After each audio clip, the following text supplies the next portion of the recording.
नमस्कार. आज आपण बोलणार आहोत मलबद्धता म्हणजे कॉन्स्टिपेशन आणि त्या अनुषंगाने होणाऱ्या पाईल्स फिशर फिस्टुला ह्या आजारांविषयी. जवळजवळ सर्वच मूळ व्याधीच्या आजारांमध्ये मलबद्धता हे कारण असू शकते अथवा लक्षण असू शकते. तर बघूयात एक एक आजार ज्याने कॉन्स्टिपेशन अथवा मलबद्धता हे कारण असू शकते.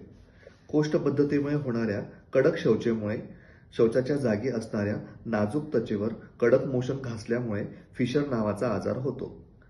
एकाच वेळी पोट साफ न होणे अथवा शौचास जोर देणे या कारणांमुळे पाईल्स हा आजार उद्भवतो.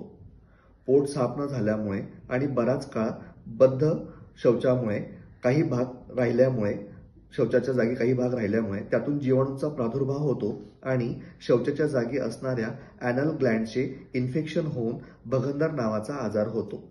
थोडक्यात मलबद्धता हे मूळ व्याधीतील सर्व आजारांचे कारण असू शकते अथवा प्रथम लक्षण असू शकते. अधिक जाणून घेण्यासाठी भेटा विठाई पाईल्स हॉस्पिटल, पिंपळे सौदागर येथे. धन्यवाद.